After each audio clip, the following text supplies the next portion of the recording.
Hello everyone, welcome to my channel. Keep it simple but significant. I am your host Sasi. Let's start today's discussion. In how much time the vacant post of president should be filled? कितने समय में vacant post of president should be filled? तो ये होता है 6 months में, और ये हमारे कॉन्स्टिट्यूशन के आर्टिकल 62 क्लॉज 2 में दिया गया है। और 6 month में ये वैकेंट सीट जो है वो फुलफिल हो जानी चाहिए।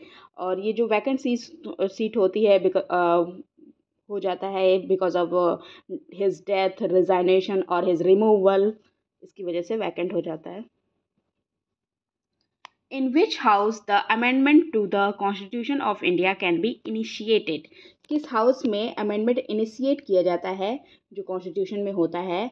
तो ये इधर हाउस ऑफ पार्लियामेंट, किसी भी हाउस से ये अमेंडमेंट शुरू किया जा सकता है। और ये हमारे कॉन्स्टिट्यूशन के आर्टिकल 368 क्लॉज 2 में दिया गया है। Article 368 clause 2। In the estimate of expenditure charge on the Consolidated Fund of India, the Parliament has which of the following status? Consolidated Fund of India का जो एक्सपेंडिचर चार्ज है उसमें parliament का क्या स्टेटस होता है? तो पार्लियामेंट का फुल पावर टू डिस्कस होता है। Answer is B. पार्लियामेंट के पास फुल पावर होता है कि उसको वो डिस्कस कर सके।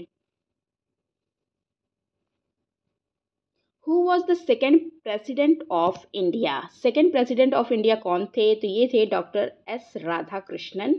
Answer is B. और इन्होंने सर्व किया था 1962 से 1967 तक। ये एक फिलोसफर थे, एजुकेशनिस्ट थे और बहुत ही डिस्टिंग्विश्ड स्कॉलर थे। और इनका जन्म तमिलनाडु में 1888 में हुआ था और इन्होंने फिलॉसफी की स्टडी की थी from the university of Madras. What is the minimum age required to become vice president of India? Minimum age क्या होती है for becoming vice president of India? तो इनकी मिनिमम एज होनी चाहिए 35 years. Answer is B. An election commissioner or a regional commissioner can be removed from the office. Election commissioner और regional commissioner जो हैं वो अपने ऑफिस से उनको रिमूव किया जा सकता है। कब? तो when recommended by chief election commission. Chief election commission की जब रिकमेंडेशन आती है तब इनको रिमूव किया जा सकता है। सो द आंसर इज ए। और ये हमारे कॉन्स्टिट्यूशन के आर्टिकल 324 क्लॉज 5 में दिया गया है। और ये बोला गया है कि इलेक्शन कमिश्नर और a regional commissioner shall not be removed from office except on the recommendation of the chief election commissioner.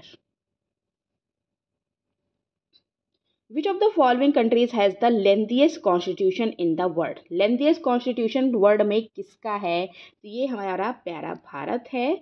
और इनिशियली मतलब शुरुआत में जब हमारा कॉन्स्टिट्यूशन आया था तब उसमें थे 395 आर्टिकल्स, 22 पार्ट्स एंड 8 स्केड्यूल। बाद में अमेंडमेंट्स के थ्रू 12 स्केड्यूल किए गए, 26 पार्ट्स किए गए और लगभग 447 आर्टिकल्स हो गए हैं। तो indeed it is the lengthiest constitution in the world. The sixth schedule of the Indian Constitution deals with the administration and control of scheduled area and scheduled tribe in the four state of।